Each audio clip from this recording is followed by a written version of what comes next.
is Tenzin Dolgar and I'm a Tibetan and I'm living in exile. My name is Tenzin. Tenzin Sita. Tenzin Tsering Lakpa and I'm a Tibetan in exile. Living in exile.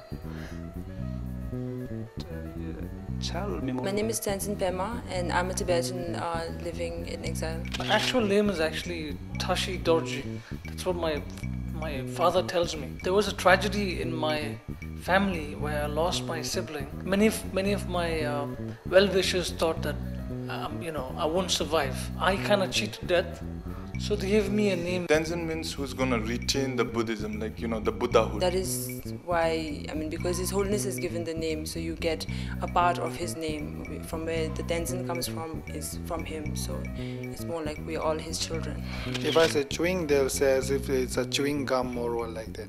Chewing. It's actually pronounced as chewing. Chewing.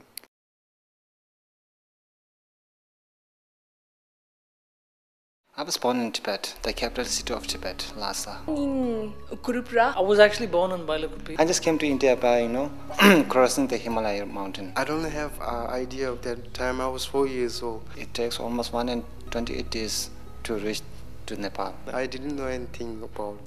I all forgot and I don't know anything. When I recapitulating my, journey to India, This all I heard from. Later I heard from someone. My tears rolled down my cheeks.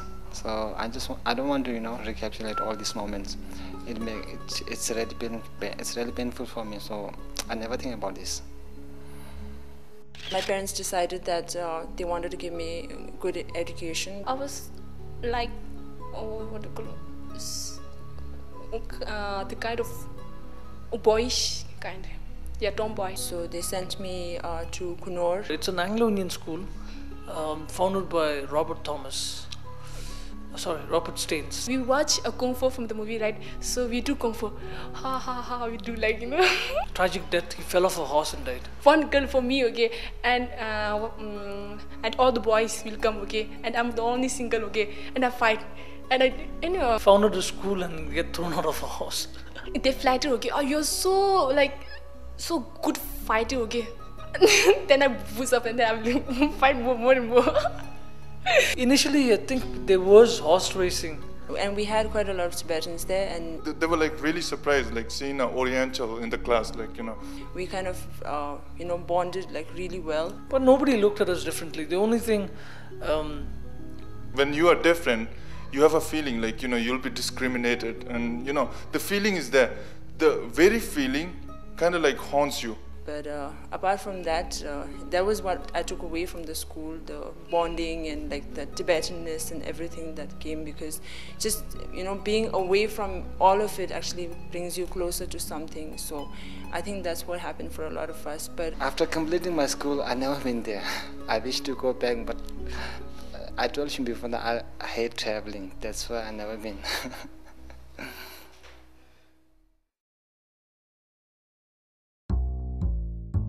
Being Tibetan, it doesn't mean you have to marry with Tibetan girls. Love can happen to anybody. We also say that love is blind, but who knows where your next life will be. My career, my job career. My work is totally finance. I'm an SAP technical consultant, I would say. The pursuit of happiness. Even when I have free time at work, I'm always writing SOPs for Tibetan students. I love basketball, but I also love other games. Cricket, basketball, football, all. Trying to organize an event or a workshop or something like that. I'm eating all this Indian food, not only our Tibetan food, but also Indian food. Or I'm either trying to get something for somebody else or trying to arrange somebody's admission. Butter chicken masala. Chicken butter masala. Yeah, but of course I have a life too. I go watch movies sometimes and... a horror movie. I like anything that does not have any fighting. That Japanese, what grudge? Jim Carrey, comedy. Tom Cruise, I love his style.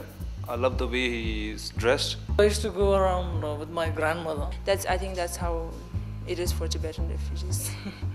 So I still remember all the names of the movies that we watched together. George Clooney, He almost like now catching 50, but girls are still under him. Don't record, okay, this. Please don't record.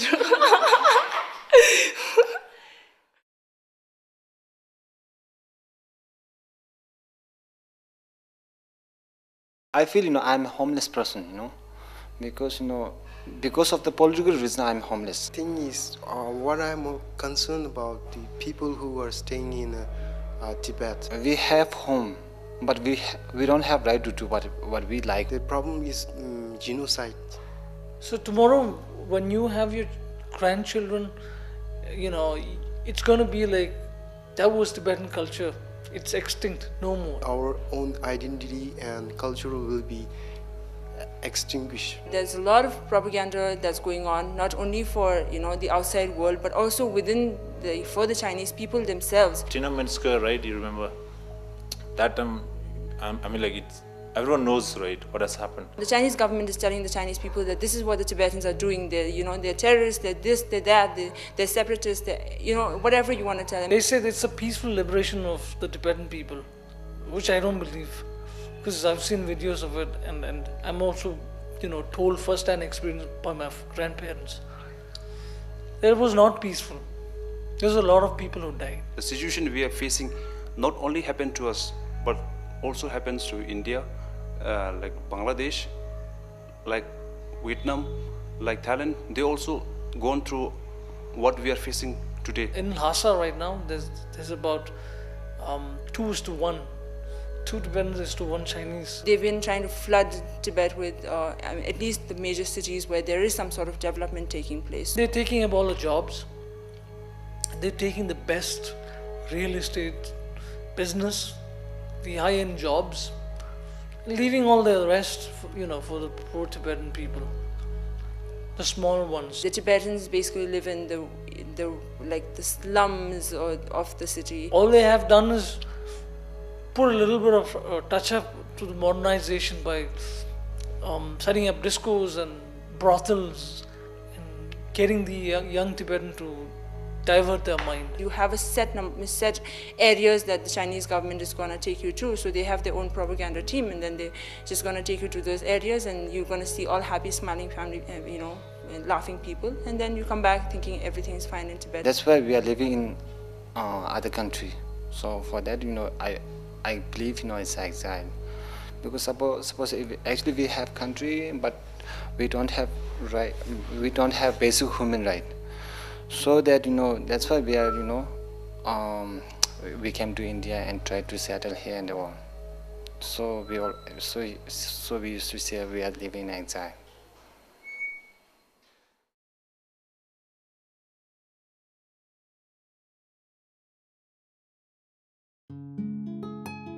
So being a refugee, I incurred I occurred so many problems, and I have seen my friends having so many problems being a refugee, because we are not considered as Indian, and we are not as foreigner. Yeah, as being an exile, sometimes I feel discriminated. I feel very low when I work with my colleague or with some other other people, because they have their own country, they have freedom, they have much more freedom than us. It was before 1 month I went to buy some vegetables. It was around 8 o'clock. So when I was coming back to my room, the street light was not there. So suddenly somebody hit on my eyes, So my blood was coming out from my eyes, It was badly, comes out, and I can't see properly. Suddenly when I was looking around my side, almost 6 Indian guys are there. I think local people. They tried to hit me and expropriate my purse, and they snatching my cell phone also. So this instant is happened to us.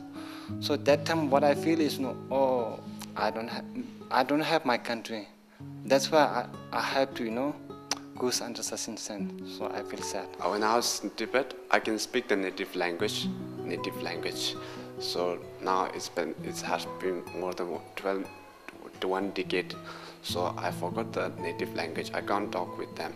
Even if I call with my parent, I can say hello only, because they speak their own native language. I forgot that, and they can't speak that language that I'm speaking right now.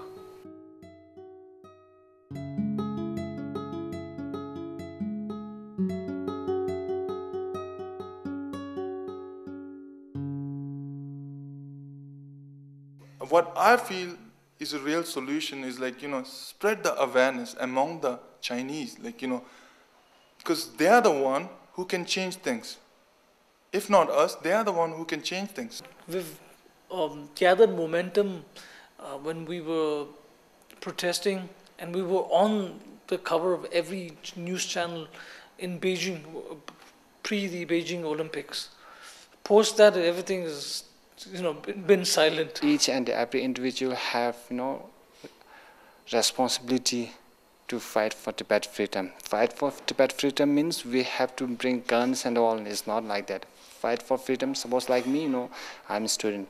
So I have to study very hard and contribute my knowledge to the others. Others means Tibetan society. We've always been hoping for that one government that will bring in change. We've always said, the next government will be a lot better. And we've said that for not only the Chinese government, but also for the US governments and all the other parts of the world, basically. And because in the end, if we expect something to change for us, like our future to change, it would probably come from the decisions or the legislations or the laws that they would make, right? I really wish to go back to my homeland, Tibet. I think if that wish is going to be granted, then it would be for Tibet to get freedom or something like that. But if it's not, then I could rant on about being rich and famous and all of the other things. But right now I want to be a very successful teacher. Freedom, and freedom not at the cost of peace. My only wish would be the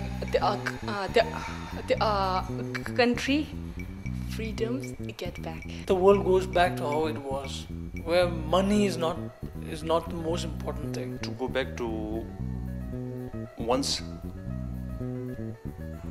to my country, Tibet. And just when I entered when I opened my door, I can see that Lhasa means capital city of Tibet. I can feel and I just remember my childhood days, and I'm just remember spending my time with my parents and all. I feel happy.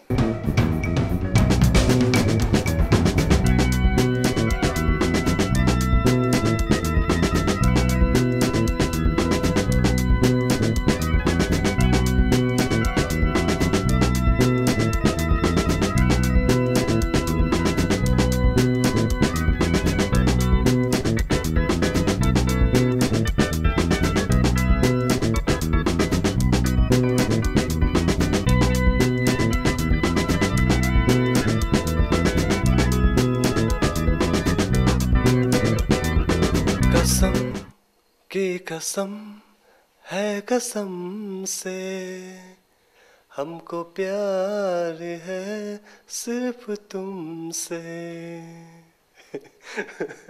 Chanju was laughing in the backside.